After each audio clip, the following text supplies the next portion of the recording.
श्री कृष्ण मेरे सभी प्यारे कथा श्रोताओं को, मेरा नाम है नमित अग्रवाल और स्वागत है आपका मेरे चैनल कथावाचक में। पिछली कथा में हम लोगों ने पढ़ा था पहले और दूसरे दिन के युद्ध में क्या क्या हुआ था महाभारत में। यह छठा पर्व चल रहा है जिसका नाम है भीष्म पर्व और तीसरे दिन का युद्ध भी आरंभ हो चुका है। आइए आज की कथा आरंभ करते हैं। धृतराष्ट्र ने पूछा, संजय, जब मेरे दुखी पुत्र ने उकसाकर भीष्म को क्रोध दिलाया और उन्होंने भयंकर युद्ध की प्रतिज्ञा कर ली, तब भीष्म जी ने पांडवों के साथ और पांचाल वीरों ने भीष्म जी के साथ किस प्रकार युद्ध किया।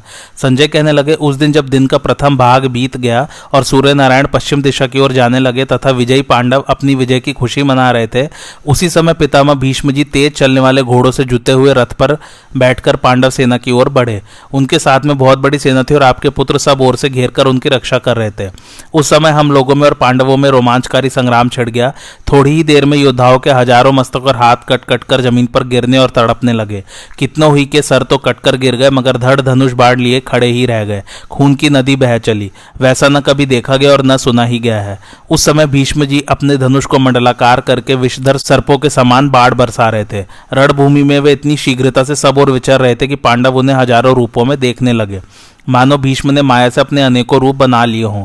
जिन लोगों ने उन्हें पूर्व में देखा उन्होंने ही उसी समय आंख फेरते ही पश्चिम में भी देखा। एक ही क्षण में वे उत्तर और दक्षिण में भी दिखाई पड़े। इस प्रकार उस युद्ध में सर्वत्र वे दिखाई देने लगे। पांडवों में से कोई भीष्म जी को नहीं देख पाता था। उनके धनुष से छूटे हुए असंख्य बाढ़ ही दिखाई देते थे। लोगों में हाहाकार मच गया। भीष्म जी वहां अमानव रूप से विचर रहे थे। उनके पास हजारों राजा अपने विनाश के लिए उसी प्रकार आते थे जैसे आग के पास पतंगे। उनका एक भी वार खाली नहीं जाता था। इस प्रकार अतुल पराक्रमी भीष्म जी की मार खाकर युधिष्ठिर की सेना हजारों टुकड़ों में बट गई। उनकी बाढ़ वर्षा से पीड़ित होकर वह कांप उठे और इस तरह उसमें भगदड़ मची कि दो आदमी भी एक साथ नहीं भाग सके। इस युद्ध में दैववश पिता ने पुत्रों को और पुत्र ने पिता को मार डाला तथा मित्र मित्र के हाथ से मारा गया। पांडवों के सैनिक अपने कवच उतारकर बाल खोले हुए रणभूमि से भागते दिखाई देने लगे। पांडव सेना को इस प्रकार बिखरी देख भगवान श्री कृष्ण ने रथ को रोककर अर्जुन से कहा, पार्थ, जिसके लिए तुम्हारी बहुत दिनों से अभिलाषा थी वह समय अब आ गया है। अब जोरदार प्रहार करो, नहीं तो मोहवश प्राणों से हाथ धो बैठोगे। पहले तुमने जो राजाओं के समाज में कहा था कि दुर्योधन की सेना के भीष्म द्रोण आदि जो कोई भी वीर मुझसे युद्ध करने आएंगे उन सबको मार डालूंगा, अब उस प्रतिज्ञा को सच्ची करके दिखाओ। अर्जुन, देखो तो अपनी सेना किस तरह तितर बितर हो गई है और ये राजा लोग काल के समान भीष्म जी को देखकर ऐसे भाग रहे हैं जैसे सिंह के डर से छोटे छोटे जंगली जीव भागते हों। श्री कृष्ण के ऐसा कहने पर अर्जुन बोले, अच्छा, अब आप घोड़ों को हाके और इस सैन्य सागर के बीच से होकर भीष्म जी के पास रथ ले चलिए, मैं अभी उन्हें युद्ध में मार गिराता हूँ। तब माधव ने घोड़ों को हाक दिया और जहां भीष्म जी का रथ खड़ा था उधर ही बढ़ने लगे। अर्जुन को भीष्म जी के साथ युद्ध करने के लिए तैयार देख युधिष्ठिर की भागी हुई सेना लौट आई। अर्जुन को आते देख भीष्म जी ने सिंहनाद किया और उनके रथ पर बाड़ों की झड़ी लगा दी।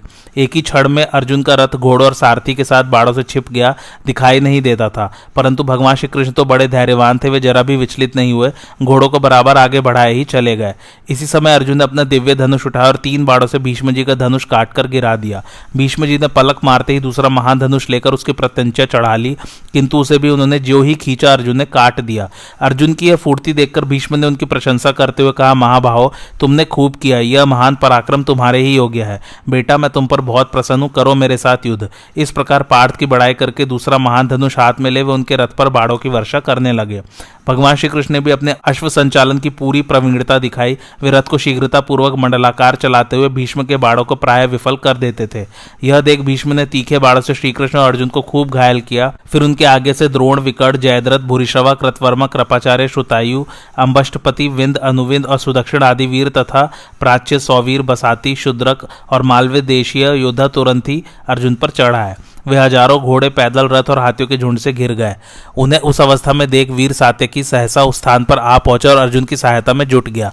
उसने युधिष्ठिर की सेना को पुनः भागती देखकर कहा, क्षत्रियो, तुम कहाँ चले, यह सत्पुरुषों का धर्म नहीं है। वीरों, अपनी प्रतिज्ञा न छोड़ो, वीर धर्म का पालन करो। भगवान श्री कृष्ण ने देखा कि पांडव सेना के प्रधान राजा भाग रहे हैं, अर्जुन युद्ध में ठंडे पड़ रहे हैं और भीष्म जी प्रचंड होते जाते हैं। यह बात उनसे सही नहीं गई। उन्होंने सात्यकी की प्रशंसा करते हुए कहा, शनि वंश के वीर जो भाग रहे हैं उनको भागने दो, जो खड़े हैं वे भी चले जाएं। मैं इन लोगों का भरोसा नहीं करता। तुम देखो, मैं अभी भीष्म द्रोणाचार्य को रथ से मार गिराता हूँ। कौरव सेना का एक भी रथी मेरे हाथ से बचने नहीं पाएगा। अब मैं स्वयं अपना उग्र चक्र उठाकर महाव्रती भीष्म और द्रोण के प्राण लूंगा तथा धृतराष्ट्र के सभी पुत्रों को मारकर पांडवों को प्रसन्न करूंगा। कौरव पक्ष के सभी राजाओं का वध करके आज मैं जात शत्रु युधिष्ठिर को राजा बनाऊंगा। इतना कहकर श्री कृष्ण ने घोड़ों की लगाम छोड़ दी और हाथ में सुदर्शन चक्र लेकर रथ से कूद पड़े। उस चक्र का प्रकाश सूर्य के समान और प्रभाव वज्र के सदृश अमोघ था। उसके किनारे का भाग छुरे के समान तीक्ष्ण था। भगवान कृष्ण बड़े वेग से भीष्म की ओर झपटे। उनके पैरों की धमक से पृथ्वी कांपने लगी। जैसे सिंह मदांध गजराज की ओर दौड़े, उसी प्रकार वे भीष्म की ओर बढ़े। उनके श्याम विग्रह पर हवा के वेग से फहराता हुआ पीतांबर का छोर ऐसा शोभित होता था मानो मेघ की काली घटा में बिजली चमक रही हो। हाथ में चक्र उठाए वे बड़े जोर से गरज रहे थे। उन्हें क्रोध में भरा देख कौरवों के संहार का विचार कर सभी प्राणी हाहाकार करने लगे। चक्र के साथ उन्हें देखकर ऐसा जान पड़ता था मानो प्रलयकालीन संवर्तक नामक अग्नि संपूर्ण जगत का संहार करने को उद्यत हो। उन्हें चक्र लिए अपनी ओर आते देख भीष्म जी को तनिक भी भय नहीं हुआ। वे दोनों हाथों से अपने महान धनुष का टंकार करते हुए भगवान से बोले, आइए आइए देवेश्वर, आइए जगदाधार, मैं आपको नमस्कार करता हूँ। चक्रधारी माधव, आज बलपूर्वक मुझे इस रथ से मार गिराइए। आप संपूर्ण जगत के स्वामी हैं, सबको शरण देने वाले हैं। आपके हाथ से आज यदि मैं मारा जाऊंगा तो इहलोक और परलोक में भी मेरा कल्याण होगा। भगवान स्वयं मुझे मारने आकर आपने तीनों लोकों में मेरा गौरव बढ़ा दिया। भगवान को आगे बढ़ते देख अर्जुन भी रथ से उतरकर उनके पीछे दौड़े और पास जाकर उन्होंने उनकी दोनों बाहें पकड़ ली। भगवान रोष में भरे हुए थे। अर्जुन के पकड़ने पर भी वे रुक न सके। जैसे आंधी किसी वृक्ष को खींचे लिए चली जाए, उसी प्रकार वे अर्जुन को घसीटते हुए आगे बढ़ने लगे। तब अर्जुन उनकी बाहें छोड़कर पैरों में पड़ गए। उन्होंने खूब बल लगाकर उनके चरण पकड़ लिए और 10वें कदम पर पहुंचते पहुंचते किसी प्रकार उन्हें रोका। जब वे खड़े हो गए तो अर्जुन ने प्रसन्न होकर उन्हें प्रणाम किया और कहा, केशव, अपना क्रोध शांत कीजिए। आप ही पांडवों के सहारे हैं। अब मैं भाई और पुत्रों की शपथ खाकर कहता हूं, अपने काम में ढिलाई नहीं करूंगा, प्रतिज्ञा के अनुसार युद्ध करूंगा। अर्जुन की प्रतिज्ञा सुनकर श्री कृष्ण प्रसन्न हो गए और उनका प्रिय करने के लिए पुनः चक्र सहित रथ पर जा बैठे। उन्होंने अपने 5 जन्य शंख की ध्वनि से दिशाओं को निनादित कर दिया। उस समय कौरवों की सेना में कोलाहल मच गया और अर्जुन के गांडीव धनुष से सब दिशाओं में तीक्ष्ण बाणों की वर्षा होने लगी। तब भूरिश्रवा ने अर्जुन पर 7 बाण, दुर्योधन ने तोमर, शल्य ने गदा और भीष्म ने शक्ति का प्रहार किया। अर्जुन ने भी 7 बाण मारकर भूरिश्रवा के बाणों को काट दिया। छुर से दुर्योधन का तोमर काट डाला तथा एक एक बाण छोड़कर शल्य की गदा और भीष्म की शक्ति को भी टूक टूक कर दिया। इसके बाद उन्होंने दोनों हाथों से गांडीव धनुष को खींचकर आकाश में माहिंद्र नामक अस्त्र प्रकट किया। देखने में वह बड़ा ही अद्भुत और भयानक था। उस दिव्य अस्त्र के प्रभाव से अर्जुन ने संपूर्ण कौरव सेना की गति रोक दी। उस अस्त्र से अग्नि के समान प्रज्वलित बाणों की वृष्टि हो रही थी और शत्रुओं के रथ, ध्वजा, धनुष तथा बाहुओं को काटकर वे बाण राजाओं, हाथी और घोड़ों के शरीरों में घुस जाते थे। इस प्रकार तेज धार वाले बाणों का जाल बिछाकर अर्जुन ने संपूर्ण दिशाओं और उपदिशाओं को आच्छन्न कर दिया और गांडीव धनुष की टंकार से शत्रुओं के मन में अत्यंत पीड़ा भर दी। रक्त की नदी बहने लगी। कौरव सेना के प्रमुख वीरों का नाश हुआ देखकर चेदी, पंचाल, करुष और मत्स्य देशी योद्धा तथा समस्त पांडव हर्षनाद करने लगे। अर्जुन और श्रीकृष्ण ने भी हर्ष प्रकट किया। तदंतर सूर्यदेव अपनी किरणों को समेटने लगे। इधर कौरव वीरों के शरीर अस्त्र शस्त्रों से छत विछत हो रहे थे। युगांतक काल के समान सब और फैला हुआ अर्जुन का इंद्र अस्त्र भी अब सबके लिए असहनीय हो चुका था। इन सब बातों को विचार करके संध्याकाल उपस्थित देख भीष्म, द्रोण, दुर्योधन और भामिक आदि कौरव वीर सेनापति सहित शिविर को लौट आए। अर्जुन भी शत्रु पर विजय और यश पाकर भाई और राजाओं के साथ छावनी में चले गए। कौरवों के सैनिक शिविर में लौटते समय एक दूसरे से कहने लगे, अहो, आज अर्जुन ने बहुत बड़ा पराक्रम दिखाया है, दूसरा कोई ऐसा नहीं कर सकता। अपने ही बाहुबल से उन्होंने अंबष्टपति, श्रुतायु, दुर्मर्शन, चित्रसेन, द्रोण, कृप, जयद्रथ, भामिक, भूरिश्रवा, शल, शल्य और भीष्म सहित अनेकों योद्धाओं पर विजय पाई है। संजय ने कहा, राजन, रात बीतने पर चौथे दिन प्रातःकाली भीष्म जी बड़े क्रोध में भरकर सारी सेना के सही शत्रुओं के सामने आए। उस समय द्रोणाचार्य, दुर्योधन, भामिक, दुर्मर्शन, चित्रसेन, जयद्रथ तथा अनेकों दूसरे राजा लोग उनके साथ साथ चल रहे थे। भीष्म जी ने सीधे अर्जुन पर ही धावा किया तथा उनके साथ द्रोणाचार्य आदि सभी वीर एवं कृपाचार्य, शल्य, विविशंति, दुर्योधन और भूरिश्रवा भी उन्हीं पर टूट पड़े। यह देखते ही सर्वशस्त्रज्ञ अभिमन्यु उनके सामने आया। उसने उन महारथियों के सब अस्त्र शस्त्र काट डाले और रणांगण में शत्रुओं के खून की नदी बहा दी। भीष्म जी ने अभिमन्यु को छोड़कर अर्जुन पर आक्रमण किया, किंतु किरीटी ने मुस्कुराकर अपने गांडीव धनुष द्वारा छोड़े हुए बाणों से उनके शस्त्र समूह को नष्ट कर दिया और उन पर बड़ी फुर्ती से बाण बरसाना आरंभ किया। तब भीष्म जी ने अपने बाणों से अर्जुन के शस्त्र समूह को नष्ट कर दिया। इस प्रकार कुरु और संजय वीरों ने भीष्म और अर्जुन का वह अद्भुत द्वंद्व युद्ध देखा। इधर अभिमन्यु को द्रोण पुत्र अश्वत्थामा, भूरिश्रवा, शल्य, चित्रसेन और सायमनी के पुत्र ने घेर लिया। उन 5 पुरुष सिंहों के साथ अकेला युद्ध करता हुआ अभिमन्यु ऐसा जान जान पड़ता था मानो कोई शेर का बच्चा 5 हाथियों से लड़ रहा हो। निशाना लगाने की सफाई, शूरवीरता, पराक्रम और फुर्ती में कोई भी वीर अभिमन्यु की बराबरी नहीं कर सकता था। राजन, जब आपके पुत्रों ने देखा कि सेना बड़ी तंग आ गई है तो उन्होंने अभिमन्यु को चारों ओर से घेर लिया, परंतु अपने तेज और बल के कारण अभिमन्यु ने तनिक भी हिम्मत नहीं हारी। वह निर्भय होकर कौरवों की सेना के सामने आकर डट गया। उसने 1 बाण से अश्वत्थामा को और 5 से शल्य को घायल कर 8 बाणों द्वारा सायमनी के पुत्र की ध्वजा काट दी। फिर भूरिश्रवा की छोड़ी हुई एक सर्प के समान प्रचंड शक्ति को अपनी ओर आती देख उसे भी एक पैने बाण से काट डाला। इस समय शल्य बड़े वेग से बाण वर्षा कर रहे थे। अभिमन्यु ने उसे रोककर उनके चारों घोड़े मार डाले। इस प्रकार भूरिश्रवा, शल्य, अश्वत्थामा, सायमनी और शल, इनमें से कोई भी अभिमन्यु के बाहुबल के आगे नहीं टिक सका। अब दुर्योधन के आगे से त्रिगर्त, मद्र और केकय देश के 25,000 वीरों ने अर्जुन और अभिमन्यु दोनों को घेर लिया। यह देखकर पांचाल राजकुमार धृष्टद्युम्न अपनी सेना लेकर बड़े क्रोध से मद्र और केकय देश के वीरों पर टूट पड़ा। उसने 10 बाणों से 10 मद्र देशीय वीरों को, 1 से कृतवर्मा के पृष्ठ रक्षक को और 1 से कौरव के पुत्र दमन को मार डाला। इतने ही में सायमनी के पुत्र ने 30 बाणों से धृष्टद्युम्न को और 10 से उसके सारथी को बीन दिया। तब धृष्टद्युम्न ने अत्यंत पीड़ित होकर एक पैने बाण से सायमनी पुत्र का धनुष काट डाला तथा 25 बाण छोड़कर उसके घोड़ों को और रथ के इधर उधर रहने वाले सारथियों को मार गिराया। सायमनी पुत्र तलवार लेकर रथ से कूद पड़ा और बड़ी तेजी से पैदल ही रथ में बैठे हुए अपने शत्रु के पास पहुंचा। यह देखकर धृष्टद्युम्न ने क्रोध में भरकर गदा के प्रहार से उसका सिर फोड़ दिया।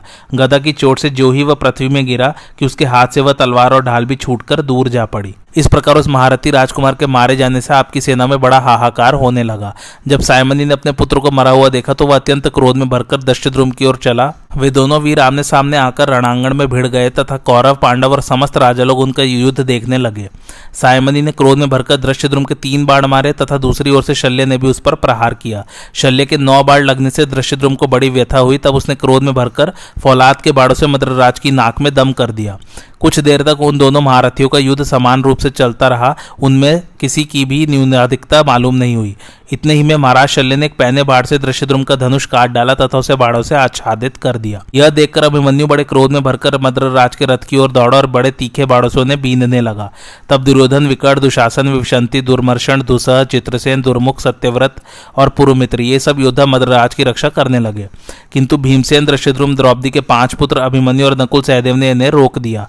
ये सब वीर बड़े उत्साह से आपस में युद्ध करने लगे। इन दोनों पक्षों के 10-10 रथियों का भयंकर युद्ध आरंभ होने पर उसे आपके और पांडवों के पक्ष के दूसरे रथी दर्शकों की तरह देखने लगे। दुर्योधन ने अत्यंत क्रोध में भरकर 4 तीखे बाणों से धृष्टद्युम्न को बीन दिया तथा दुर्मर्शन ने 20, चित्रसेन ने 5, दुर्मुख ने 9, दुसह ने 7, विविशंति ने 5 और दुशासन ने 3 बार छोड़कर उसे घायल किया। तब धृष्टद्युम्न ने भी अपने हाथ की सफाई दिखाते हुए उनमें से प्रत्येक को 25-25 बाण मारे तथा अभिमन्यु ने 10-10 बाणों से सत्यव्रत और पुरुमित्र को बीन दिया। नकुल और सहदेव ने अचरज सा दिखाते हुए अपने मामा शल्य पर तीखे तीखे बाण चलाए। तब शल्य ने भी अपने भांजों पर अनेकों बाण छोड़े, किंतु माद्री कुमार नकुल और सहदेव बाणों से बिल्कुल ढक जाने पर भी अपने स्थान से तिल भर नहीं डिगे। भीमसेन ने जब दुर्योधन को अपने सामने देखा तो सारे झगड़े का अंत कर देने के लिए गदा उठाई।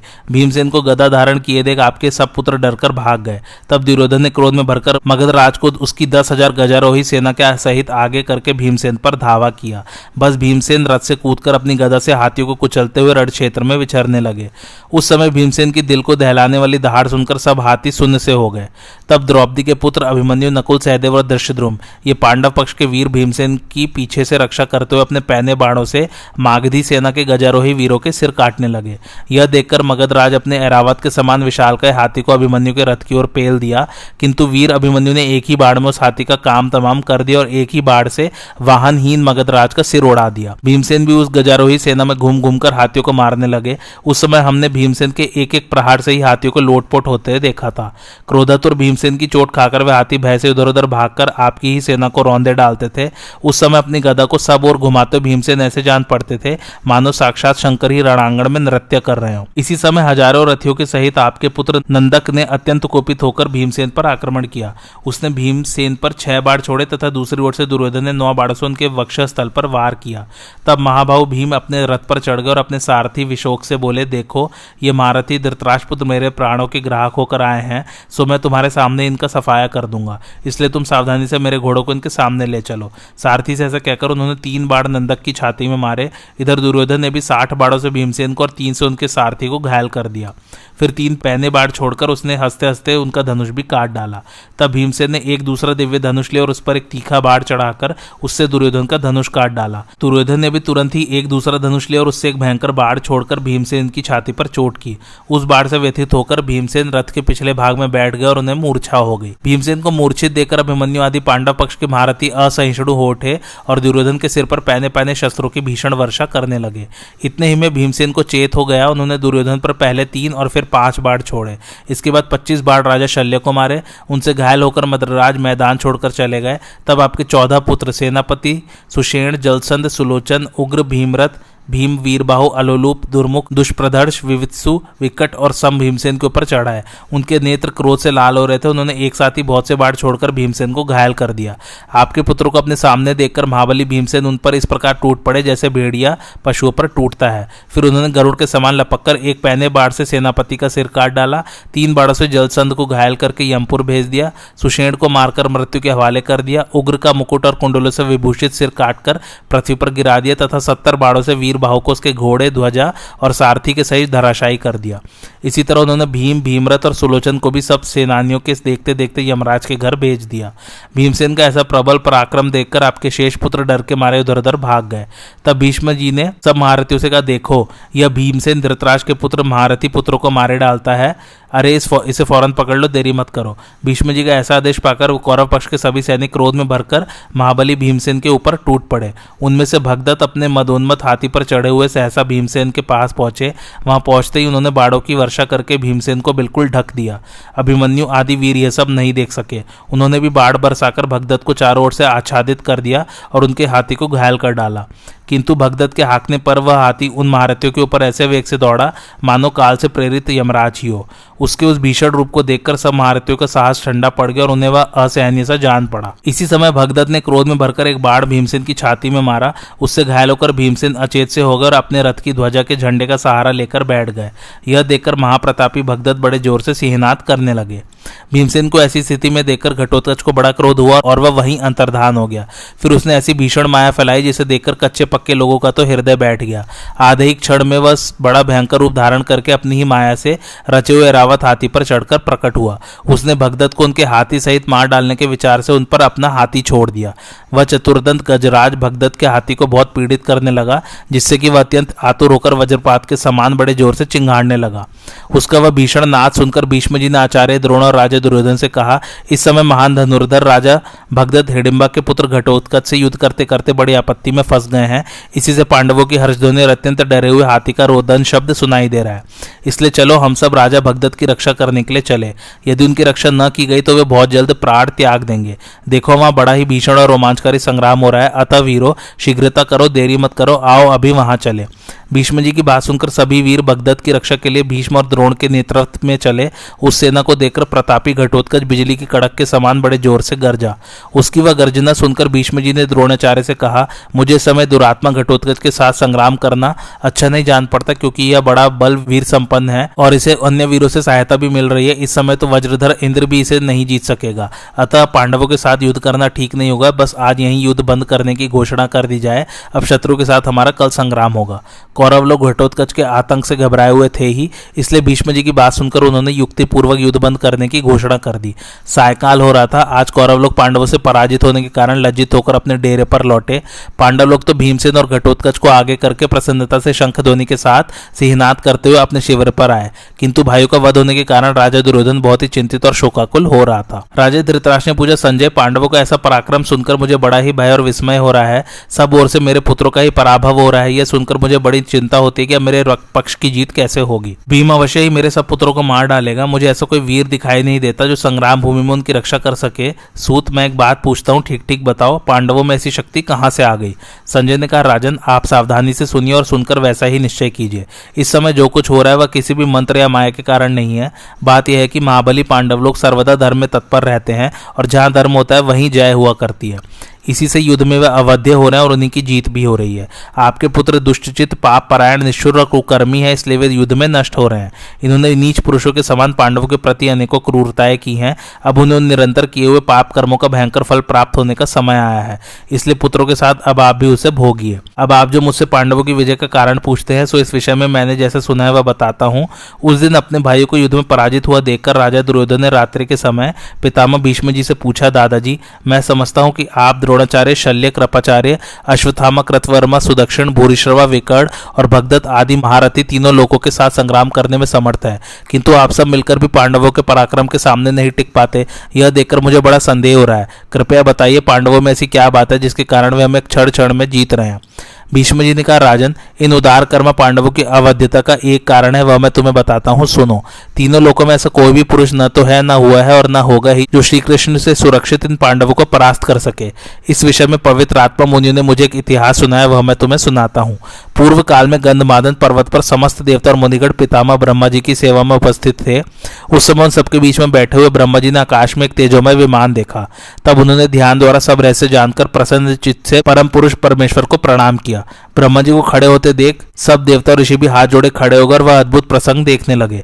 जगत सृष्टा ब्रह्मा ने बड़े विधि विधान से भगवान का पूजन किया और इस प्रकार स्तुति करने लगे, प्रभु, आप संपूर्ण विश्व को आच्छादित करने वाले विश्व स्वरूप और विश्व के स्वामी हैं। विश्व में सब और आपकी सेना है, यह विश्व आपका कार्य है। आप सबको अपने वश में रखने वाले हैं, इसलिए आपको विश्वेश्वर और वासुदेव कहते हैं। पृथ्वी देवी आपके चरण है, दिशाएं बाहु हैं और द्योलोक मस्तक है। अहंकार आपकी मूर्ति, देवता शरीर और चंद्रमा तथा सूर्य नेत्र है। तप और सत्य आपका बल है तथा धर्म और कर्म आपका स्वरूप है। अग्नि आपका तेज, वायु सांस और जल पसीना है। अश्विनी कुमार आपके कान और सरस्वती देवी आपकी जीवा है। वेद आपकी संस्कार निष्ठा है। यह जगत आप ही के आधार पर टिका हुआ है। आपके ही प्रसाद से पृथ्वी सदा निर्भय रही है, इसलिए विशाल लोचन, आप पुनः पृथ्वी पर यदुवंश में अवतार लेकर उसकी कीर्ति बढ़ाइए। प्रभु, धर्म की स्थापना, दैत्यों के वध और जगत की रक्षा के लिए हमारी प्रार्थना अवश्य स्वीकार कीजिए। तब दिव्य रूप श्री भगवान ने अत्यंत मधुर और गंभीर वाणी में कहा, तात, तुम्हारी जो इच्छा है वह मुझे योग बल से मालूम हो गई है, वह पूर्ण होगी। ऐसा कहकर वे वहीं अंतर्धान हो गए। यह देखकर देवता, गंधर्व और ऋषियों को बड़ा आश्चर्य और उन्होंने बड़े कौतूहल से ब्रह्मा जी से पूछा, भगवान, आपने जिनकी ऐसे श्रेष्ठ शब्दों में स्तुति की वे कौन थे? उनके विषय में हमको सुनना चाहते हैं। तब भगवान ब्रह्मा ने मधुर वाणी में कहा, ये स्वयं पर ब्रह्मा थे जो समस्त भूतों के आत्मा, प्रभु और परम पद स्वरूप है। मैंने संसार के कल्याण के लिए उनसे प्रार्थना की है। आपने जिन दैत्य, दानव और राक्षसों का संग्राम में वध किया था वे इस समय मनुष्य योनि में उत्पन्न हुए हैं, अतः आप उनके वध के लिए नर के सहित मनुष्य रूप में उत्पन्न हुई। सो अब वे नर नारायण दोनों ही मनुष्य लोक में जन्म लेंगे, किंतु मूढ़ पुरुष उन्हें पहचान नहीं सकेंगे। भीष्म जी कहते हैं, देवता और ऋषियों से ऐसा कहकर श्री ब्रह्मा जी उन्हें विदा करके अपने लोक को चले गए और वे सब स्वर्ग में चले आए। एक बार कुछ पवित्र आत्मा मुनिगण श्री कृष्ण के विषय में चर्चा कर रहे थे। उन्हीं के मुख से मैंने यह प्राचीन प्रसंग सुना था। यह सब जानकर भी हमारे लिए श्री कृष्ण वंदनीय और पूजनीय क्यों नहीं है? हमें तो अवश्य इनका पूजन करना चाहिए। मैंने और अनेकों वेद वेता मुनियों ने तो तुम्हें बार बार श्री कृष्ण और पांडवों के साथ युद्ध ठानने से रोका था, किंतु मोहवश तुमने इसका कोई तत्व ही नहीं समझा। मैं तुम्हें कोई क्रूर कर्मा राक्षसी समझता हूँ, क्योंकि तुम श्री कृष्ण और अर्जुन से द्वेष करते हो। भला इन साक्षात नर और नारायण से कोई दूसरा मनुष्य कैसे द्वेष कर सकता है? जहां श्री कृष्ण वही धर्म है और जहां धर्म है वही जय है। श्री कृष्ण पांडवों की रक्षा करते हैं, इसलिए उन्हीं की जय भी होगी। राजन, ऐसा कहकर पितृव्य भीष्म जी मौन हो गए और दुर्योधन को विदा करके शैया पर लेट गए। दुर्योधन भी उन्हें प्रणाम करके अपने शिविर में चला आया और अपनी शुभ्र शैया पर सो गया। संजय ने कहा, महाराज, वह रात बीतने पर जब सूर्योदय हुआ तो दोनों ओर की सेनाएं युद्ध के लिए आमने सामने आकर डट गई। पांडव और कौरव दोनों ही अपनी अपनी सेनाओं की व्यूह रचना कर परस्पर प्रहार करने लगे। भीष्म जी ने मकर व्यूह की रचना की और उसकी सब ओर से स्वयं ही रक्षा करने लगे। फिर वे बहुत बड़ी सेना लेकर आगे बढ़े। उनकी सेना के रथी, पैदल, गजारोही और अश्वरोही अपने अपने स्थान पर रहकर एक दूसरे के पीछे चलने लगे। पांडवों ने उन्हें इस प्रकार युद्ध के लिए तैयार देख अपनी सेना को शेन व्यूह के क्रम से खड़ा किया। तब भीमसेन ने मुख्य स्थान से मकर व्यूह रचकर भीष्म जी के ऊपर बाणों की वर्षा आरंभ कर दी। तब राजा दुर्योधन ने अपने भाइयों के भयंकर संहार की बात याद करके आचार्य द्रोण से कहा, आचार्य, आप सदा ही मेरा हित चाहते हो और इसमें संदेह नहीं। हम भी आपका और पितामह भीष्म का आश्रय लेकर संग्राम में परास्त करने के लिए देवताओं तक को ललकारने का साहस रखते हैं। फिर इन हीन पराक्रम पांडवों की तो बात ही क्या है। अतः आप ऐसा कीजिए जिससे पांडव लोग शीघ्र ही मारे जाएं। दुर्योधन के ऐसे कहने पर आचार्य द्रोण सात्यकी के देखते देखते पांडवों का व्यूह तोड़ने लगे तथा सात्यकी ने उन्हें रोका और फिर उन दोनों का बड़ा ही भीषण और घोर युद्ध होने लगा। आचार्य ने क्रोध में भरकर पहने पहने बाणों से सात्यकी की हड्डी पर प्रहार किया। इस पर भीमसेन को बड़ा क्रोध हुआ और वे सात्यकी की रक्षा करते हुए आचार्य को बीनने लगे। तब द्रोण, भीष्म और शल्य ने भीषण बाढ़ वर्षा करके भीमसेन को ढक दिया। यह देखकर अभिमन्यु और द्रौपदी के पुत्रों ने उन सब पर वार करना आरंभ किया। दिन चढ़ते चढ़ते युद्ध ने बड़ा भयंकर रूप धारण किया। इस समय अपने भाइयों को तथा दूसरे राजाओं को भी भीष्म जी से उलझा हुआ देखकर अर्जुन धनुष चढ़ाकर उनकी ओर दौड़े। उनके 5 जन्य शंख और गांडीव धनुष का शब्द सुनकर तथा वानरी ध्वजा को देखकर सभी ओर के सैनिकों के छक्के छूट गए। जिस समय अर्जुन ने अपना भयानक अस्त्र लेकर भीष्म जी पर आक्रमण किया, उस समय हमारे सैनिकों को पूर्व पश्चिम का भी होश न रहा। आपके पुत्रों के सहित वे सब घबराकर भीष्म जी की शरण में जाने लगे। उस समय एकमात्र वे ही उनके रक्षक थे। सभी लोग ऐसे भयभीत हो गए कि रथी रथ में से घुड़सवार घोड़ों की पीठ से गिरने लगे तथा पैदल भी लोटपोट हो गए। भीष्म जी ने तोमस और नाराज आदि धारण करने वाले योद्धाओं को विशाल वाहिनी के सहित अर्जुन का सामना किया। इस प्रकार घोड़ों को आगे बढ़ाकर तथा हाथी और रथों को घुमाकर सब योद्धा आपस में भिड़ गए। युद्ध होते होते मध्याह्न हो गया। सूर्य के ताप से आकाश जलने लगा। उस समय कौरव और पांडवों में आपस में बड़ी भीषण मारकाट होने लगी। भीष्म जी ने सब सेना के देखते देखते भीमसेन का आगे बढ़ना रोक दिया। उनके धनुष से छूटे हुए तीखे बाणों ने भीमसेन को घायल कर दिया। तब महाबली भीमसेन ने उनके ऊपर एक अत्यंत वेगवती शक्ति छोड़ी। उसे आती देखकर भीष्म जी ने अपने बाणों से काट डाला तथा एक और बाण छोड़कर भीमसेन के धनुष के 2 टुकड़े कर दिए। इतने ही में सात्यकी ने बड़े फुर्ती से सामने आकर भीष्म जी के ऊपर बाण बरसाना आरंभ किया। तब भीष्म जी ने एक भीषण बाण चढ़ाकर सात्यकी के सारथी को रथ से गिरा दिया। उसके मारे जाने से सात्यकी के घोड़े उधर उधर भागने लगे। इससे सारी सेना में बड़ा कोलाहल होने लगा। अब भीष्म जी ने पांडव सेना का विध्वंस आरंभ किया। यह देखकर धृष्टद्युम्न आदि पांडव पक्ष के वीर आपके पुत्रों की सेना पर टूट पड़े। इस प्रकार दोनों ओर से बड़ा घोर युद्ध होने लगा। महारथी विराट ने भीष्म जी पर 3 बाण छोड़े और 3 बाणों से उनके घोड़ों को घायल कर दिया। तब भीष्म जी ने 10 बाणों से विराट को बीन दिया। इसी समय अश्वत्थामा ने 6 बाणों से अर्जुन की छाती पर वार किया और अर्जुन ने अश्वत्थामा के धनुष को काट डाला। तब अश्वत्थामा ने दूसरा धनुष लेकर 90 बाणों से अर्जुन को और 70 बाणों से श्री कृष्ण को घायल कर दिया। अर्जुन ने बड़े भयंकर बाढ़ चढ़ाए और बड़ी फुर्ती से अश्वत्थामा को बीन दिया। वे बाढ़ अश्वत्थामा का कवच भेद कर उनका रक्त पीने लगे, किंतु इस प्रकार घायल होने पर भी उनमें व्यथा का कोई चिन्ह दिखाई नहीं दिया। वे पूर्ववत भीष्म जी की रक्षा के लिए डटे रहे। इसी बीच में दुर्योधन ने 10 बाणों से भीमसेन को बीन दिया। तब भीमसेन ने बड़े तीखे बाढ़ छोड़कर कुरुराज की छाती को बीन दिया। अभिमन्यु ने 10 बाणों से चित्रसेन पर और 7 से पुरुमित्र पर चोट की तथा सत्यव्रत भीष्म जी को 70 बाणों से घायल करके वह रणांगण में नृत्य सा करने लगा। यह देखकर उस पर चित्रसेन ने 10 बाणों से, पुरुमित्र ने 7 से और भीष्म जी ने 9 बाणों से वार किया। वीर अभिमन्यु ने इस प्रकार घायल होकर चित्रसेन के धनुष को काट डाला तथा उसके कवच को काटकर छाती पर बाण छोड़ा। अभिमन्यु का ऐसा पराक्रम देखकर आपका पौत्र लक्ष्मण उसके सामने और बड़े तीखे तीखे बाढ़ छोड़कर उसे घायल करने लगा। तब सुभद्रा नंदन ने उसके चारों घोड़ों और सारथी को मारकर अपने पैने बाणों से उस पर आक्रमण किया। इससे लक्ष्मण ने अत्यंत क्रोध में भरकर अभिमन्यु के रथ पर एक शक्ति छोड़ी। उसे आती देखकर अभिमन्यु ने अपने पैने बाणों से उसके टुक टुक कर दिए। तब कृपाचार्य लक्ष्मण को अपने रथ में बैठाकर रण क्षेत्र से बाहर ले आए। इस प्रकार जब संग्राम बहुत भयंकर हो गए तो आपके पुत्र और पांडव लोग अपने प्राणों को संकट में डालकर एक दूसरे पर प्रहार करने लगे। महाबली भीष्म जी ने अत्यंत क्रोध में भरकर अपने दिव्य अस्त्रों से पांडवों की सेना का सफाया करना आरंभ कर दिया। दूसरी ओर रणोन्मत्त सात्यकी अपना हस्त लाघव दिखाते हुए शत्रु पर बाण वर्षा करने लगा। उसे बढ़ते देखकर दुर्योधन उसके मुकाबले में 10,000 रथों को भेजा, परंतु सत्य पराक्रमी सात्यकी ने उन सभी धनुर्धर वीरों को दिव्य अस्त्रों से मार डाला। इस प्रकार दारुण पराक्रम करके वह वीर हाथ में धनुष लिए भूरिश्रवा के सामने आया।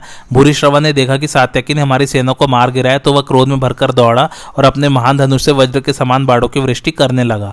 वे बाण क्या थे? साक्षात मृत्यु थे। सात्यकी के पीछे चलने वाले योद्धा उन बाणों की मार न सह सके, अतएव उसका साथ छोड़कर इधर उधर भाग गए। सात्यकी के 10 महारथी पुत्रों ने भूरिश्रवा का यह पराक्रम देखा तो वे क्रोध में भरे हुए उसके सामने आए और उसके ऊपर बाणों की वर्षा करने लगे। उनके छोड़े हुए बाण यमदंड और वज्र के समान भयंकर थे, किंतु महारथी भूरिश्रवा को उनसे तनिक भी भय नहीं हुआ। उसने अपने पास पहुंचने से पहले ही उन्हें काटकर गिरा दिया। उस समय हमने उसका यह अद्भुत पराक्रम देखा कि वह अकेले ही निर्भय होकर 10 महारथियों के साथ युद्ध कर रहा था। उन 10 महारथियों ने बाण वृष्टि करते हुए भूरिश्रवा को चारों ओर से घेर लिया और वे उसे मार डालने का उपक्रम करने लगे। यह देख भूरिश्रवा भी क्रोध में भर गया और उनके साथ युद्ध करते करते उसने उन सबके धनुष काट दिए। इस प्रकार धनुष कट जाने पर उसने अपने तीखे बाणों से उनके मस्तक भी काट डाले। अपने महाबली पुत्रों को मरा हुआ देख सात्यकी गरजता हुआ भूरिश्रवा से आकर भिड़ गया। दोनों महाबली एक दूसरे के रथ पर प्रहार करने लगे। दोनों ने दोनों के रथ के घोड़ों को मार डाला और रथहीन होकर हाथों में तलवार एवं ढाल ले उछलते कूदते आमने सामने आ युद्ध के लिए खड़े हो गए। इतने में भीमसेन ने आकर सात्यकी को अपने रथ पर चढ़ा लिया। तब दुर्योधन ने भी सबके देखते देखते भूरिश्रवा को रथ पर बिठा लिया। इस प्रकार इधर यह युद्ध चल रहा था और दूसरी ओर पांडव लोग क्रुद्ध होकर महारथी भीष्म जी से भिड़े हुए थे। संध्याकाल आते आते अर्जुन ने बड़ी तेजी के साथ 25,000 महारथियों को मार डाला। वे महारथी दुर्योधन के आगे से पार्थ के प्राण लेने को गए थे, परंतु जैसे अग्नि के पास जाकर पतंगे जल जाते उसी प्रकार वे अर्जुन के पास जाकर नष्ट हो गए। इसी समय सूर्य अस्त होने लगा। सारी सेना व्याकुल हो रही थी। भीष्म जी के रथ के घोड़े भी थक गए थे, इसलिए उन्होंने सेना को युद्ध बंद करने की आज्ञा दी। अत्यंत घबराई हुई दोनों सेनाएं अपनी अपनी छावनी में चली गई। संजयों के साथ पांडव और कौरव भी अपने अपने शिविर में जाकर विश्राम करने लगे। संजय ने कहा, राजन, जब कौरव पांडव विश्राम कर चुके और रात्रि व्यतीत हो गई तो पुनः सबके सब युद्ध के लिए निकले। तब राजा युधिष्ठिर ने धृष्टद्युम्न से कहा, महाभाव, आज तुम शत्रुओं का नाश करने के लिए मकर व्यूह की रचना करो। उनकी आज्ञा पाकर महारथी धृष्टद्युम्न ने समस्त रथियों को व्यूहाकार खड़े होने की आज्ञा दी। राजा द्रुपद और अर्जुन व्यूह के शिरोभाग में स्थित हुए। नकुल और सहदेव दोनों नेत्रों के स्थान पर खड़े हुए। महाबली भीमसेन मुख्य स्थान में थे। अभिमन्यु, द्रौपदी के 5 पुत्र घटोत्कच, सात्यकी और धर्मराज युधिष्ठिर ये व्यूह के कंठ भाग में स्थित हुए। बहुत बड़ी सेना के साथ सेनापति विराट और धृष्टद्युम्न उसके पृष्ठ भाग में खड़े हुए। केकई देशीय 5 राजकुमार व्यूह के वाम भाग में तथा धृष्टकेतु और चेकितान दक्षिण भाग में स्थित होकर व्यूह की रक्षा कर रहे थे। कुंती, भोज और शतानीक पैरों के स्थान में थे। सोमको के साथ शिखंडी और इरावान उस मकर के पुच्छ भाग में खड़े हुए। इस प्रकार व्यूह रचना करके पांडव लोग सूर्योदय के समय कवच आदि से सुसज्जित हो युद्ध के लिए तैयार हो गए और हाथी, घोड़े, रथ तथा पैदल योद्धाओं के साथ कौरवों के सामने आ डटे। राजन, पांडव सेना की व्यूह रचना देखकर भीष्म ने उसके मुकाबले में बहुत बड़े क्रौंच व्यूह का निर्माण किया। उसकी चोच के स्थान पर महान धनुर्धर द्रोणाचार्य सुशोभित हुए। अश्वत्थामा और कृपाचार्य उसके नेत्र स्थान में थे। कंबोज और बामी के साथ कृतवर्मा व्यूह के शिरोभाग में स्थित हुआ। शूरसेन और अनेकों राजाओं के साथ दुर्योधन कट्ठ स्थान में थे। मद्र, सौवीर तथा केकयो के साथ प्राग ज्योतिषपुर का राजा छाती के स्थान पर खड़ा हुआ। अपनी सेना से सुशर्मा व्यूह के वाम भाग में और दुशार, यवन तथा शक देशी योद्धा चुचुपो को साथ लेकर दक्षिण भाग में खड़े हुए। श्रुतायु, शतायु और भूरिश्रवायु उस व्यूह की जंघाओं के स्थान में थे। इस प्रकार व्यूह निर्माण हो जाने पर सूर्योदय के पश्चात दोनों सेनाओं में युद्ध आरंभ हो गया। कुंती नंदन भीमसेन ने द्रोणाचार्य की सेना पर धावा किया। द्रोणाचार्य ने देखते ही क्रोध में भर गए और लोहे के बने हुए 9 बाणों से उन्होंने भीमसेन के मर्म स्थल में आघात किया। उनकी करारी चोट खाकर भीमसेन ने आचार्य के सारथी को यमलोक भेज दिया। सारथी के मरने पर द्रोणाचार्य ने स्वयं ही घोड़ों की बागडोर संभाली और जैसे आग रुई की ढेरी को जलाती उसी प्रकार वे पांडव सेना का विध्वंस करने लगे। एक ओर से भीष्म ने भी मारना शुरू किया। उन दोनों की मार पड़ने से संजय और केकई वीर भाग चले। इसी प्रकार भीमसेन तथा अर्जुन ने भी आपकी सेना का संहार आरंभ किया। उनके प्रहार से छत विछत हो कौरव पक्षीय योद्धा मूर्छित होने लगे। दोनों दलों के व्यूह टूट गए और उभय पक्ष के योद्धाओं का परस्पर घोल मेल सा हो गया। भीमसेन तीखे बाणों से आपकी महासेना का व्यूह तोड़कर दुर्योधन के भाइयों के पास जा पहुंचे। यद्यपि भीष्म जी उस सेना की सब ओर से रक्षा कर रहे थे, तो भी दुशासन, दुर्विशह, दुस्सह, दुर्मुद, जय, जयसेन, विकर्ण, चित्रसेन, सुदर्शन, चारुचित्र, सुवर्मा, दुष्कर्ण और कर्ण आदि आपके महारथी पुत्रों को वहां पास ही देखकर वे उस महासेना के भीतर घुस गए तथा हाथी, घोड़े और रथों पर चढ़े हुए कौरव सेना के प्रधान वीरों को मार डाला। कौरव उन्हें पकड़ना चाहते थे। उनका यह निश्चय भीमसेन को मालूम हो गया। तब उन्होंने वहां उपस्थित हुए आपके पुत्रों को मार डालने का विचार किया। बस उन्होंने गदा उठाई और अपना रथ छोड़ उस महासागर के समान सेना में कूदकर उसका संहार करने लगे। उसी समय धृष्टद्युम्न भीमसेन के रथ के पास आ पहुंचा। उसने देखा रथ खाली और केवल भीम का सारथी विशोक वहां मौजूद है। धृष्टद्युम्न मनी मन बहुत दुखी हुआ। उसकी चेतना लुप्त होने लगी। आंखों से आंसू छलक पड़े और उच्छ्वास लेते हुए उसने गदगद कंठ से पूछा, विशोक, मेरे प्राणों से भी बढ़कर प्रिय भीमसेन कहाँ है? विशोक ने हाथ जोड़कर कहा, मुझे यहाँ ही खड़ा करके वे सैन्य सागर में घुसे हैं। जाते समय इतना ही कहा था, सूत, तुम थोड़ी देर तक घोड़ों को रोककर यहाँ ही मेरी प्रतीक्षा करो। ये लोग जो मेरा वध करने को तैयार है, इन्हें मैं अभी मारे डालता हूँ। तदंतर भीमसेन को संपूर्ण सेना के भीतर गदा लिए दौड़ते देख धृष्टद्युम्न को बड़ी प्रसन्नता हुई। उसने विशोक से कहा, महाबली भीमसेन मेरे सखा और संबंधी है। मेरा उन पर प्रेम है और उनका मुझ पर, इसलिए जहां वे गए हैं वहां ही मैं भी जाता हूं। यह कहकर धृष्टद्युम्न चल दिया और भीमसेन ने गदा से हाथियों को कुचलकर जो मार्ग बना दिया था उसी से वह भी सेना के भीतर जा घुसा। धृष्टद्युम्न ने देखा जैसे आंधी वृक्षों को तोड़ डालती है, उसी प्रकार भीम भी शत्रु सेना का संहार कर रहे हैं तथा उनकी गदा की चोट से आहत होकर रथी, घुड़सवार, पैदल और हाथी सवार आर्तनाद कर रहे हैं। तत्पश्चात उनके पास पहुंचकर धृष्टद्युम्न ने उन्हें अपने रथ पर बिठा लिया और छाती से लगाकर आश्वासन दिया। तब आपके पुत्र धृष्टद्युम्न पर बाणों की वर्षा करने लगे। धृष्टद्युम्न अद्भुत प्रकार से युद्ध करने वाला था। शत्रुओं की बाण वर्षा से उसे तनिक भी व्यथा नहीं हुई। उसने सब योद्धाओं को अपने बाणों से बीन डाला। इसके बाद भी आपके पुत्रों को बढ़ते देख महारथी द्रुपद कुमार ने प्रमोहनास्त्र का प्रयोग किया। उसके प्रभाव से वे सभी नरवीर मूर्छित हो गए। द्रोणाचार्य ने जब ये समाचार सुना तो शीघ्र ही उस स्थान पर आए। देखा तो भीमसेन और धृष्टद्युम्न शरण में विचर रहे और आपके सभी पुत्र अचेत पड़े हुए हैं। तब आचार्य ने प्रज्ञास्त्र का प्रयोग करके मोहनास्त्र का निवारण किया। इससे उनमें पुनः प्राण शक्ति आ गई और वे महारथी उठकर भीम और धृष्टद्युम्न के सामने पुनः युद्ध के लिए जा डटे। इधर राजा युधिष्ठिर ने अपने सैनिकों को बुलाकर कहा, अभिमन्यु आदि 12 महारथी वीर कवच आदि से सुसज्जित होकर अपनी शक्ति भर प्रयत्न करके भीम और धृष्टद्युम्न के पास जाएं और उनका समाचार जाने। मेरा मन उनके लिए संदेह में पड़ा हुआ है। युधिष्ठिर के आगे सुनकर सभी पराक्रमी योद्धा बहुत अच्छा कहकर चल दिए। उस समय दोपहर हो चुका था। धृष्टकेतु द्रौपदी के पुत्र तथा केकई देशीय वीर अभिमन्यु को आगे करके बड़ी भारी सेना के साथ चले। उन्होंने सूचीमुख नामक व्यूह बनाकर कौरव सेना का भेदन किया और भीतर चले गए। कौरव योद्धाओं को भीमसेन और धृष्टद्युम्न ने पहले से ही भयभीत तथा मूर्छित कर रखा था, इसलिए वे इन लोगों को रोकने में समर्थ न हुए। भीमसेन और धृष्टद्युम्न ने जब अभिमन्यु आदि वीरों को अपने पास आया देखा तो वे बहुत प्रसन्न हुए और बड़े उत्साह से आपकी सेना का संहार करने लगे। इतने में द्रुपद कुमार ने अपने गुरु द्रोणाचार्य को सहसा वहां आते देखा। तब उसने आपके पुत्रों को मारने का विचार त्याग दिया और भीमसेन को केकई के रथ में बिठाकर अस्त्रों के पारगामी द्रोणाचार्य पर धावा किया। उसे अपनी ओर आते देख आचार्य ने एक बाण मारकर उसका धनुष काट दिया और 4 बाणों से उसके चारों घोड़ों को मारकर सारथी को भी यमराज के घर भेज दिया। तब महाबाहु धृष्टद्युम्न उस रथ से कूदकर अभिमन्यु के रथ पर जा बैठा। उस समय पांडव सेना कांप उठी। आचार्य द्रोण ने अपने तीखे बाणों से मारकर उसे शुद्ध कर दिया।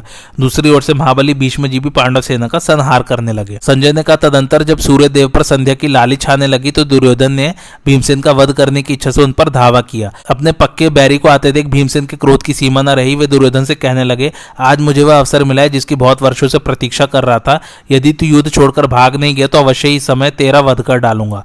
माता कुंती को जो कष्ट उठाने पड़े हैं, हम लोगों ने जो वनवास भोगा है तथा द्रौपदी को जो अपमान का दुख सहना पड़ा है, उन सब का बदला आज तुझे मारकर चुका लूंगा। यह कहकर भीमसेन ने धनुष चढ़ाया और दुर्योधन पर जलती हुई अग्नि की शिखा के समान 26 बाण छोड़े। फिर 2 बाणों से उसका धनुष काट दिया, 2 से उसके सारथी को मार डाला, 4 बाणों से चारों घोड़ों को यमलोक भेज दिया और 2 बाणों से छत्र तथा 6 से ध्वजों को काट डाला।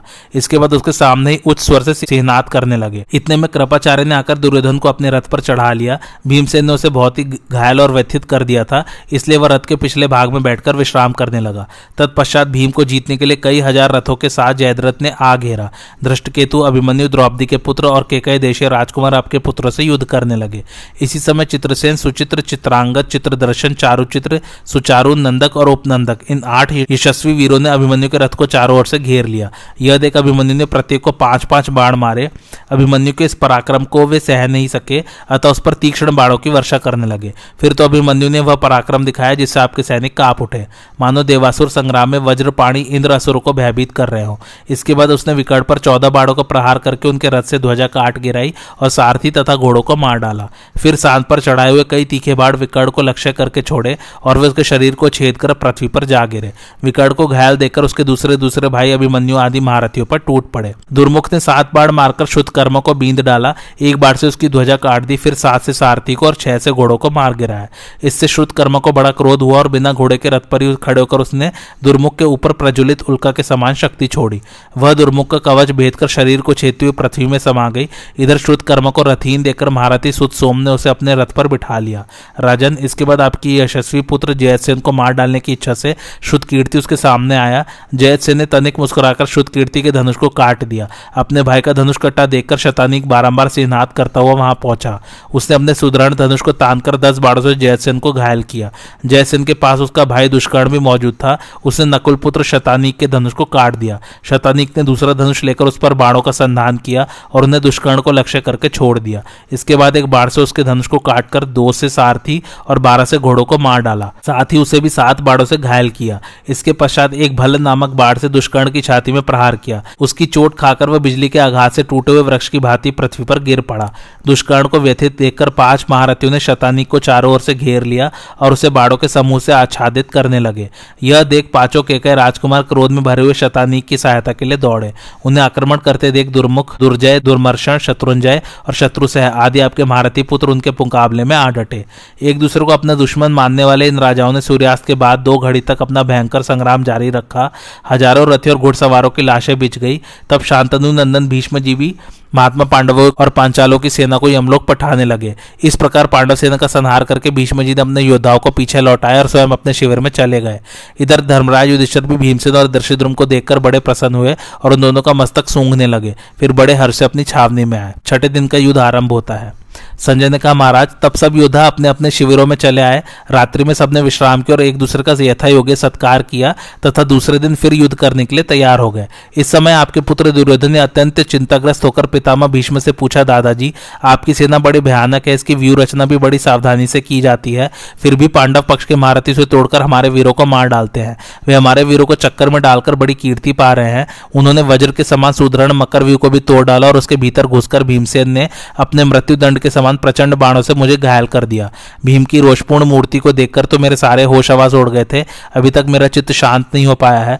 महात्मन आपकी सहायता से मैं तो युद्ध में जय प्राप्त करके पांडवों का काम तमाम कर देना चाहता हूँ। दुर्योधन के बात सुनकर महात्मा भीष्म मुस्कुराए और उससे इस प्रकार कहने लगे, राजकुमार मैं तो अधिक से अधिक प्रयत्न करके पांडवों की सेना में घुसता हूँ। आगे भी मैं अपने प्राणों की बाजी लगाकर सारी शक्ति से पांडव सेना के साथ संग्राम करूंगा। तुम्हारे लिए मैं यह शत्रु सेना तो क्या, सारे देवता और दैत्यों को भी मारने में भी नहीं चूकूंगा। मैं पूरी शक्ति से पांडवों के साथ युद्ध करूंगा और तुम्हारा सब प्रकार प्रिय करूंगा। पितामह की बात सुनकर दुर्योधन बड़ा प्रसन्न हुआ। प्रातःकाल होते ही भीष्म जी ने स्वयं ही व्यू रचना की। उन्होंने तरह तरह के शस्त्रों से सुसज्जित कौरव सेना को मंडल व्यू की विधि से खड़ा किया। उसमें प्रधान प्रधान वीर, गजारोही, पदाती और रथियों को यथास्थान नियुक्त किया। इस प्रकार भीष्म जी की अध्यक्षता में मोर्चेबंदी से खड़े होकर आपकी सेना युद्ध के लिए तैयार हो गई। वे युद्धोत्सुक राजा लोग ऐसे जान पड़ते थे मानो सबके सब भीष्म जी की ही रक्षा कर रहे हैं और भीष्म जी इनकी रक्षा में तत्पर है। यह मंडल व्यू बड़ा ही दुर्भेद्य था और इसका मुख पश्चिम की ओर रखा गया था। इस परम दुर्जय मंडल व्यू को देखकर राजा युधिष्ठिर ने अपनी सेना का वज्र व्यू बनाया। इस प्रकार जब व्यू बद्ध होकर दोनों सेनाएं अपने अपने स्थानों पर खड़ी हो गई तो समस्त रथी और अश्वारोही सिंहनाद करने लगे और युद्ध के लिए उतावले होकर व्यू तोड़ने के लिए आगे बढ़े। द्रोणाचार्य जी विराट के समान अश्वत्थामा शिखंडी के आगे और स्वयं राजा दुर्योधन धृष्टद्युम्न के सामने आए। नकुल और सहदेव ने मद्रराज शल्य पर और अवंती नरेश, विंद और अनुविंद ने इरावान पर धावा किया और सब राजा अर्जुन से युद्ध करने लगे। भीमसेन ने युद्ध के लिए बढ़ते हुए कृतवर्मा को तथा चित्रसेन, विकर्ण और दुर्मर्शन को रोका। अर्जुन का पुत्र अभिमन्यु आपके पुत्रों से भिड़ गया। प्राग ज्योतिष नरेश भगदत्त ने घटोत्कच पर आक्रमण किया। राक्षस अलम्बुश रणोन्मत्त सात्यकी और उसकी सेना पर टूट पड़ा तथा भूरिश्रवा धृष्टकेतु के साथ युद्ध करने लगा। धर्मपुत्र युधिष्ठिर राजा श्रुतायु से, चेकितान कृपाचार्य से तथा अन्य सब वीर भीष्म जी से ही लड़ने लगे। आपके पक्ष के कई राजाओं ने तरह तरह के शस्त्र लेकर चारों ओर से अर्जुन को घेर लिया। तब अर्जुन ने उन पर बाढ़ बरसाना आरंभ किया। दूसरी ओर से राजा लोग भी अर्जुन पर बाढ़ों की वर्षा करने लगे। इस समय श्री कृष्ण और अर्जुन की ऐसी स्थिति देखकर देवता, देवर्षि, गंधर्व और नागों को बड़ा विस्मय हुआ। आज की कथा यहीं समाप्त होती है। कैसी लगी आप लोगों को मेरी कथा मुझे कमेंट करके जरूर बताइए और मेरे चैनल कथावाचक को लाइक, शेयर और सब्सक्राइब जरूर कीजिए। Thanks for watching. धन्यवाद।